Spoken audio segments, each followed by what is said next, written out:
Yeah, we're back. It's been a good day so far. UFOs are back in the news. Did you hear about that? No, I've been working on my book. I've been reading about murders all day. It's not really back in the news. It's just that everybody is now. It seems like everybody on my fucking feed, including I think maybe some new, must have been mentioned in the news.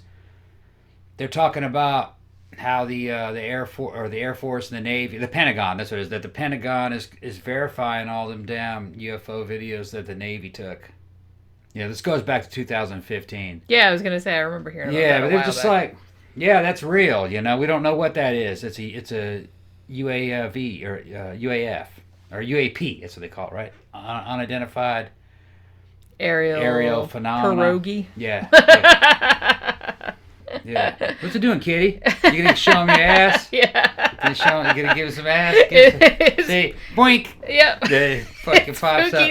What is up with you? It's Pookie's daily Come here, see. butt showing. Yeah. She's so She just funny. wants to hang out. Yeah, she's like, where did you guys go? Yeah. But I don't know, man. That's just some weird stuff. That little dot going across the top of the ocean and them locking onto it. And all the pilots just going, whoa, what is that? You know? There's no fucking heat signature of any kind of heat coming off of it, you know, because I know I had a jet rocket, right? Or a rocket jet, Fram jet when I was a kid. Yeah. You know, remember I told you that story? It was actually my dad bought it. He made the excuse. Yeah. He made the excuse that it was for me, but that's so he could buy it. Well, yeah, that's when dads all over the world do that kind of shit. All around the world. They had that shit back in the 70s. It was these aluminum, I guess they were aluminum, metal. It looked like a damn ramjet with a single wing on it. From the way I remember it, you put alcohol in it. It was on the end of a string, and and then it would ignite itself and start screaming. That sucker'd scream around. You'd have it on a wire. Must be about 100 foot of wire.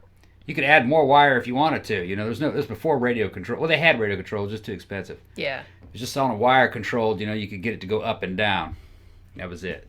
And you just sling it around. This sucker must have been going about 300 miles an hour. I mean, screaming, you know. And then when it would run out of fuel, it'd hit the ground and bounce, you know. It was metal, and I'd run up to it. And then my dad would, don't touch it. And that sucker would be sitting there just smoking. Yeah. Red hot. Back when we had dangerous toys. Yeah, back when fucking... when you could put your eye out and like burn your skin off your hands. You could see the fucking monkey waves coming off that thing. The thing must have been a fucking 1,000 degrees, man. It was fucking look like it was getting ready to melt. That's back when they used to sell us shit like that. Because I remember one of my favorite toys me and my brother had when we were growing up was those fucking... They would sell you that shit where you could make your own... Like, they had the thing maker, and then they had that one thing that would look like a little foundry, and you could, like, melt wax discs, or your crayons, if you were into that, and you could make little, like, Matchbox-type cars out of wax, you know what I mean? Like, you could put, like, the little axles and the wheels in there, and then melt wax over them, and, like, making... And also, they doubled as crayons. Yeah. And it was super, super hot. I also had the Holly Hobby Easy Bake Oven. Yeah, used to make little tiny pies in there and shit like that. But, you know, I'm just looking at these damn... gun camera footage and the sensors, and you would think something small like that just going as fast as it would just be, you know, burning red hot. It'd be giving a huge heat signature, a huge plume out the back of it, and nothing, just a dot. You know, it's a dot from space, it's a dot, an alien dot. Yeah, and the plane saw it. You know, they've got all the sensors. It was there. Everybody else in their planes could see it. And then another one where they're behind it, and it just they're tracking, and it did a thing that just went. It just took off. I mean, just vanished, and they were going, you know, hundreds of miles an hour when they were looking at it, and no plume or anything. Just unidentified aerial phenomenon. Alien. Yeah. I don't think we have any kind of propulsion system that can go that fast. It doesn't put out any heat. Not that we know of, anyway. No. But we got to give a shout out on a movie situation. Okay. Yesterday we got a package. We got two little packages. Someone named Josef, who had been talking to me on Facebook and said that he was sending us some stuff, like a care package. So we got it late yesterday afternoon. Yeah, it gave me a badass patch, a black patch with a fucking from Joy Division with little fucking, I don't know, little Reichsboom fucking dude, fucking beating the drum, little kid, you know. Yeah, like that very old like Joy Division logo. Joy Division logo, yeah. Just when they had become, well, they were Warsaw and then they became Joy Division. Yeah, it looks all Germanic and shit. It looked pretty cool. I got that. You can put that on your motorcycle jacket? Yeah, I was checking, but I don't really have a place for it on there. It's a little bit too big. I'll figure out something to do with it. Yeah. Maybe put it on a pair of pants. We got a Depeche Mode one too. Yeah. I'm gonna do. Yeah, that would be cool actually. Put it on a pair of black pants somewhere because I got some of those pretty cool pants. Yeah. And then got some movies. Yeah. Got Winchester. Yeah, I gotta watch that one because I I wanted to see that. We did a show about the Winchester Mystery House. Right? Yeah. Beetlejuice. We watched that one last night. Yeah, I watched that last night. I love that movie. Jenny wanted to get back into that. I saw it too. That's one of my favorite movies. This is the one I'm waiting on. Dolomite. Rudy Ray. Rudy Ray Moore Dolomite. And it says right in here, man, this is the fucking greatest fucking review of all times. The title for review, it says, The Citizen Kane of Kung Fu Pimpin' Movies. See, it's like that. The New York Times. I mean, you have to watch it with a tagline like the that. Citizen Kane of Kung Fu Pimpin' Movies. And then you got fucking Rudy Ray's fucking face right there. Looks like after Eddie Murphy's movie came out, and it was called Dolomite Is My Name. I guess after that movie came out, they decided to re-release the Rudy Ray's movies. I noticed that on, I think it was on Tubi when I was like looking through the shit they had the other day. Mm-hmm. They have a Rudy Ray movie that you can watch for free. I believe it's called Petey Wheatstraw, the Devil's Son-in-Law. Oh, okay, yeah. That sounds about right. Because I was like, I haven't had time to watch it yet, but I'm like, well, I gotta fucking watch that. I saw Eddie Murphy's movie. If you guys haven't seen it, it's on Netflix. It's probably still on Netflix, I would think. I think it is, yeah. It's called Dolomite Is My Name, and it's probably one of the best movies of that year. I really enjoyed that. I did too. I liked it a lot. I could not believe that Eddie Murphy was back, and he was back fucking strong. Yeah. It was like the Eddie Murphy that I grew up with. Like high quality Eddie Murphy. And he plays Eddie Murphy. He plays Rudy Ray in it. And it's like a comedy docudrama. It's like a real life story about this guy. All right. If you guys haven't seen it, go fucking see that flick. It is hilarious. It's hilarious, and it made me want to see these movies. I hadn't seen them. Yeah. But I saw Dolomite, but it was a long time ago. I don't think I've seen it. In the movie, Rudy Ray is making these movies. Yeah. That's what the movie is. It's about his, like, the start of his career. It's about his career. Around to making Dolomite. It's a real feel-good movie, and it's just hilarious, you know? It is. It's very, very So, now I have a chance to see a high-quality Rudy Ray movie. Rudy Ray Moore movie. If it's good, I'll get more of them. I've heard they're amusing, but the quality is spotty. That some of them are better than others. But we'll see. Well, it's just like Ed Wood movies. Just like Ed Wood movies. You know, it's like some of them are more fun than others. Yeah. Some other things that were in this, like, look at all the stuff that he sent you guys. So I got the CD. This is a band called, I don't know if you can see that because it's white, but they're called Waste. They're like a rhythmic noise band, like an industrial band. And I'm very excited about this, and I'm going to make Tom play with me. Yeah. Is this really cool Edward Gorey-esque card game called Gloom. Yeah, cool. This looks kick-ass. We're going to have to... We should good. play it on the show. That would be really awesome, actually. We could probably take up the whole show, It though. can be like... There's the Depeche Mode patch. Yeah. Let me see that. I got the other patch. It's in my closet. Yeah, see, we got a Depeche Mode patch. So thank you very much, Joseph. Right. We were so excited. It was like, oh, it's like Christmas, like every day around here. So, the other thing we wanted to talk about was on Shudder last night. If you're on Tom Shitty Movies and stuff, I think that you started this conversation here because we had reviewed VFW, which was directed by Joe Begos, of course, or Begos, or however you pronounce his last name. Yeah, and I got a good response when I posted that. People on Tom Shitty Movies liked it. A couple guys made comments about it. And we had seen his other movie, Bliss, which came out in 2019, and we reviewed it, and you didn't like it. I liked it. I didn't love it, but I liked VFW much better. But then somebody said, oh yeah, he had another movie that came out in 2015 called The Mind's Eye, which I think was actually his second movie. I'm not sure what the first one was made for like $50,000 or something. Yeah, he told me to watch it. He says it's basically Scanners 2.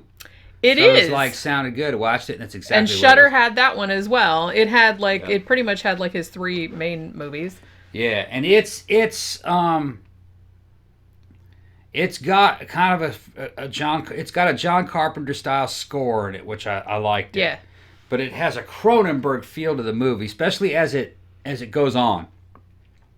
The longer the movie's playing, the more Cronenberg it feels. It's pretty good. It's kind of like Cronenberg, but it does have a lot of Carpenter-esque kind of it's like a crossover. It's like a crossover. It's kind of like John Carpenter and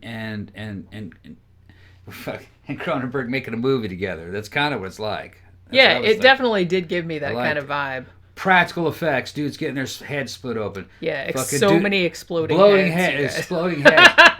Gunfights. They got a security guy in there that's fucking, you tell that, okay, that's Snake Plissken. It's a Snake Plissken homage. Yeah, it's like a younger version of Snake Plissken. And he's a psychic, too. Well, didn't he do some psychic shit? He did, yeah, like in one scene, yeah. Yeah.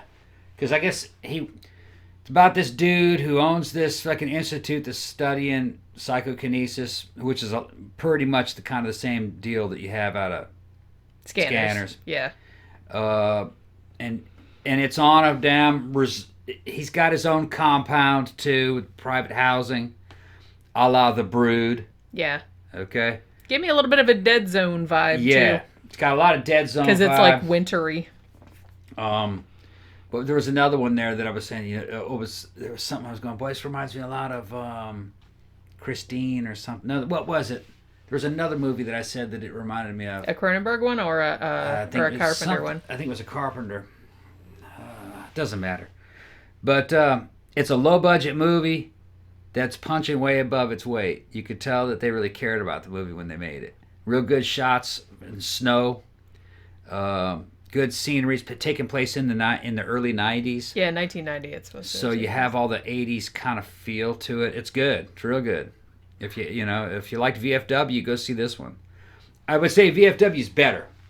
Yeah, well, VFW is a little more polished. Yeah. Because this one, as good as it is, you can tell that it's like a bit lower budget, but the practical effects are really, really good. Yeah. I mean, we were sitting around drinking, watching, and every time a head exploded, we were like, yay!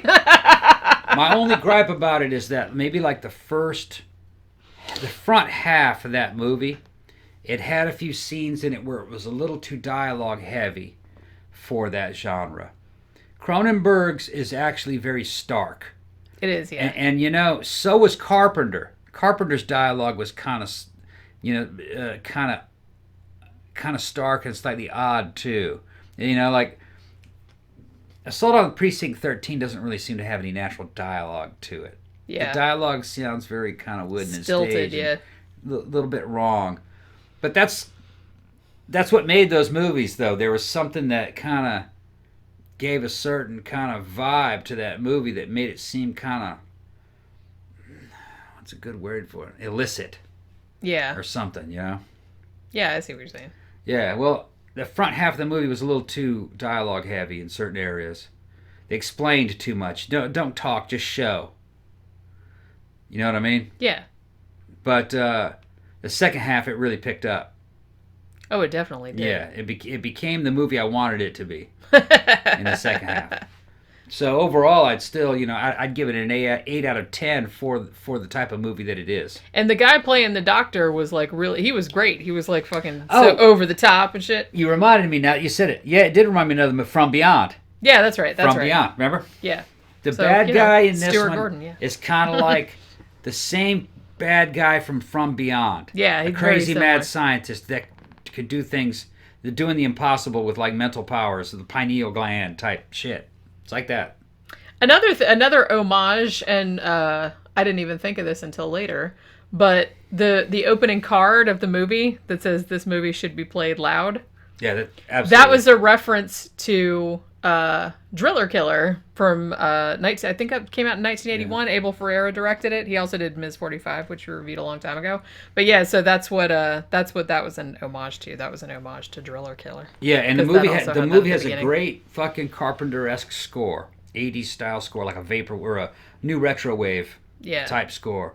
Touches a vaporwave in it. And so even if you're kind of bored in the very beginning with kind of the dialogue, I was sitting there drinking tequila. I was jamming out to it. Because I turned it up, like he said. Yeah. You know what I mean? So he did what he was told, and he turned the volume up. And then at the end, it almost kind of goes like a Phantasm movie. Yeah, kind of. Like 3 or 4. One of the more polished Phantasm movies. With fucking weird, unexplained kind of psychic phenomenon, people's heads blowing up and violence. I mean, they didn't have, of course, like extra dimensional little midgets, Yeah. little Jawas and shit. Didn't have that, but it's just it kind of looked and felt a little bit kind of like one of the better Phantasm movies towards at the end. Yeah, I can see what you're saying. Although I'd say those practical effects probably a little bit better. Yeah. When that guy's head got split in half.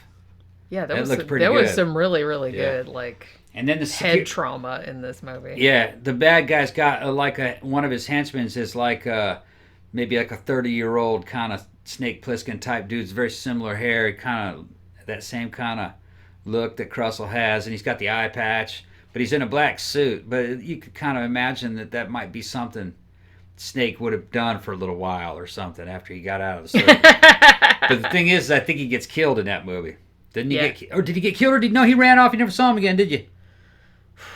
Oh shit, now I can't remember. Remember that? Well, the whole time I was like watching the movie because I know I just saw that actor in another movie recently and it was driving me crazy the whole time. I don't think that character got killed. Remember maybe he did. They had that big fight in that hallway and his partner got killed. Remember that? And he saw his head. And he picked up the gun and then he fucking just left. Yeah. And I don't think he ever showed back up again.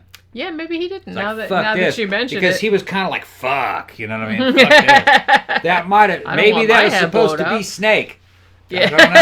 And he went off to do like the... He had to go on to do Escape from New York. In 2008 or whenever that was. Yeah, whenever that was supposed to be. Whenever that was supposed to be, yeah. No, that was 1997. 1997, that's right. I so it would work out. Yeah. He was been about the right age. Interesting. That might have been Snake Plissken. But I don't think he died. Yeah, now that you mention it, I don't think he did either. Because I thought everyone got killed, but then I was kind of like, maybe not. I don't think so, man. I got to go back and see it again. I think he said fuck it and left. Yeah. I mean, he got badly hurt on a couple times. Yeah. During that, you know what I mean? But he was like, fuck this, and he left. I never remember seeing him because die. I don't think he had any like loyalty to the doctor or anything. He was just like some mercenary dude that he brought in to like find the other psychic dude. Yeah, I think. So, and I think that was supposed to be Snake. Wouldn't that be funny? Well, who else with a dude who loves Carpenter movies put a guy that looks like that with an eye patch? It's like that seems like of course you would. Of course you would. Of course you would do that. Yeah. He did have lighter hair than Kurt Russell though. He had he was kind of blonde. A little bit. But you could dye your hair dark. Yeah, and it wasn't quite as that long, but it was that same hairstyle. It was. And that was about that same build and that same look. I think that was supposed to be Snake. We're just going to go with that. I'm going to go with that We're just going to say that that's who that character is supposed to be. Until you guys who have seen it can fucking remind me of the scene in which he died. I don't think he actually died. Yeah, he might not have. Now that because he might have taken off before like the big main confrontation at the end. I have to see it again. But yeah, she's gonna fucking knock these things off. She's like, it's right there. I'm gonna push it. To look at them. Push them. She likes to push things off the table. I guess all cats like to do that. But yeah, so that's probably all we got to talk about, right? Yeah, I said, I just been working on the book today, and I was actually writing about this one case. This is so fucking weird. This happened in 2000, and it's like evidently there was this guy in Pakistan, and he was trying to sell a mummy like on the black market. And he was going to get in trouble for that because apparently you're not allowed to like sell. Oh, Pookie's moving the camera. Because you're not allowed to sell like, antiquities that were found in Pakistan, like outside of Pakistan. You know what I mean? That's the Antiquities Act. So he was going to get in trouble for that. And then so they seized the mummy and everyone was excited about it because it was like supposedly a Persian princess. It was kind of wrapped in an Egyptian style, but it was supposed to be like the daughter of Xerxes or something like that. So everyone was like flipping out like, wow, this is like a big like deal. But then when they started examining it, not only did they find out that it was a forgery because a lot of the like cuneiform and stuff was not correct. And like some of the like the box that it was in was only like 250 years old. But they found out that the woman that had been wrapped as a mummy had been killed in 1996. No, so she was even angry. Might have been a murder victim. Damn. So, so that's what I've been... The whole thing was fake. So that's what I've been writing. So I don't know, like, if the people that mummified her, like, forged it, like, killed her, or if they just had some connection. They had found a body. Or they just, like, found it. Because they thought that, like, whoever this woman was, that she must have been mummified, like, within 24 hours of her dying. which would suggest that they either had a connection that was like, hey, we got a good body you can use, like at the morgue or whatever, or that they killed her themselves.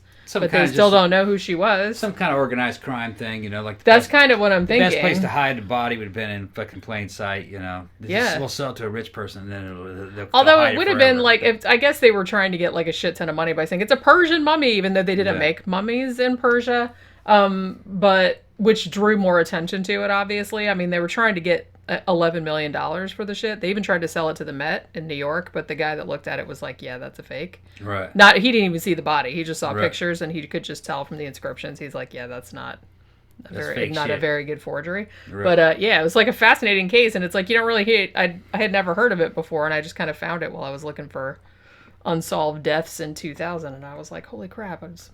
I don't know if it's ever going to be resolved, but most of the cases that I write about aren't. Yeah, somebody will rat somebody out about it. Maybe. They just might figure out. Yeah. They don't even know who the woman is or anything like that.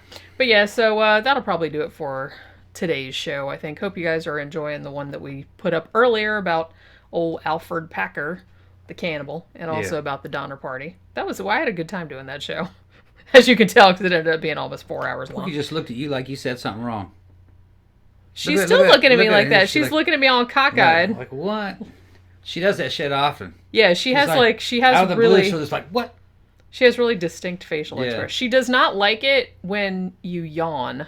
Yeah, that really freaks her out. But she'll yawn right in front of you. Yeah, I guess she doesn't know what it looks like from someone else's perspective, but like if I yawn, she looks at me like I'm a crazy person. She's like, what the fuck are you doing? Yeah. Stop it. I saw your teeth. Yeah. Yeah. Maybe she thinks I'm going to eat her head or something like that. I would never do such a thing. But yeah, she's sitting right there looking at me all crazy. Good, all right. Shut it down. So we're going to wrap this up. Stay safe and healthy out there, you guys. We'll talk to you again tomorrow.